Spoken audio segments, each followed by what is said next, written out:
গতকালকে একটি টক শোতে আমি অংশগ্রহণ করি। আমি জানতাম না আসলে যে টক শোতে আমাকে আসলে এইভাবে শ্রেণীহীন শব্দটা আবার ডিফারেন্ট টাইপেরও আসে।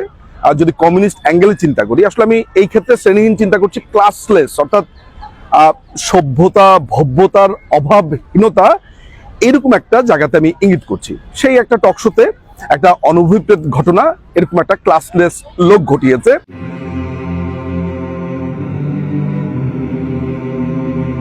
আমি দাঁড়িয়ে আছি ভারতের রাজধানী নয়াদিল্লির ইন্ডিয়া গেটের সামনে। এটি একটি ঐতিহাসিক জায়গা এবং এখনকার বর্তমান প্রেক্ষাপটে এটা তো আরো গুরুত্বপূর্ণ জায়গা। আমি আসছি সেসব কথাতে।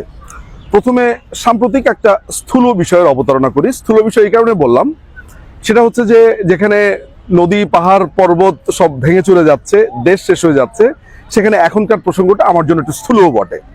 গতকালকে একটি টক শোতে আমি অংশগ্রহণ করি।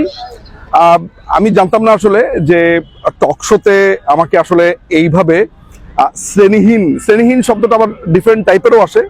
যদি কমিউনিস্ট অ্যাঙ্গেলে চিন্তা করি, আসলে আমি এই ক্ষেত্রে শ্রেণীহীন চিন্তা করছি, ক্লাসলেস, অর্থাৎ সভ্যতা ভব্যতার অভাব